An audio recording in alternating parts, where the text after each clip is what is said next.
So here's an absolutely beautiful aquarium which is set into the entrance of a house, and then if you go into the lounge room, it protrudes into the lounge room with sort of a hexagon look. There's like a big bay window tank, and it's very impressive and imposing to look at.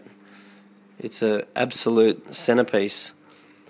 But the thing is with this aquarium, though it's sparklingly beautifully clean, there's been a succession of fish losses. A fish lost here and a fish lost there.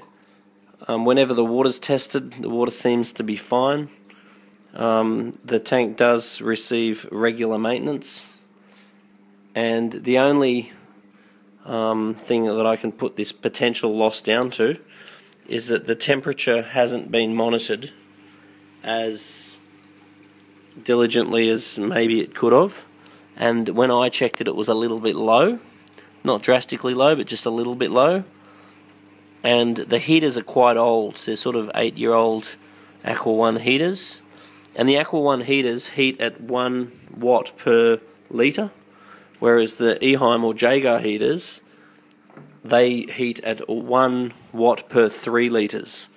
So what we're going to do in this tank is get a Jaeger/Eheim heater, because that's going to use 3 times less power, which is obviously going to be a major advantage financially, and that may solve the problem.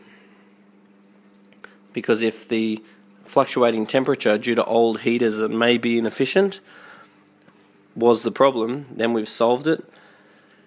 The other thing is that the fish are dying one at a time, and before they die, they're breathing extremely heavy. So what we are going to do, just to cross that off as well, is run the tank with a course of praziquantel. In most cases, that's not available to most people, so you're going to have to normally use medications like Sterazin. So there are obviously very aggressive parasites, flukes, internal worms and various things that can knock your fish off, but there's also non-aggressive ones that have much slower life cycles and might just knock a fish here and knock a fish there.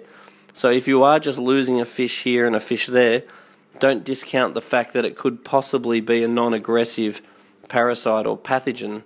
So it could be a type of internal worm, could be a gill fluke, it could be a whole host of different things that you may never be able to identify, and because it's not aggressive and knocking all your fish out at once and not necessarily visible, it's a very hard thing to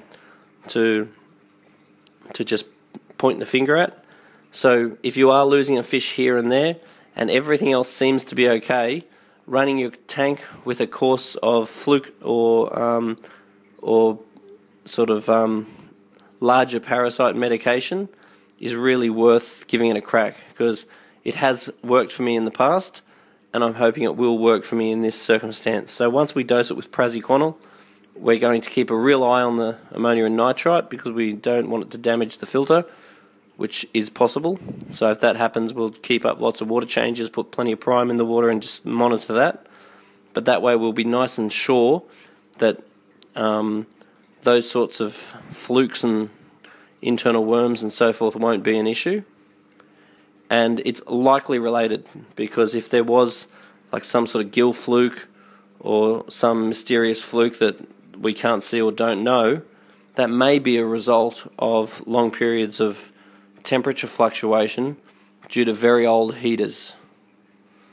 So anyway, I'll check back, and hopefully next time I come and see this aquarium, it will be thriving with beautiful new fish. Under no circumstance are we going to put any new fish in for the next couple of months, because we're just going to want to monitor and make sure that we've solved the problem that we have at the moment, and then we can think about restocking once we've got rid of the parasite, assuming there is one, and once we've stabilised the temperature with the new heaters.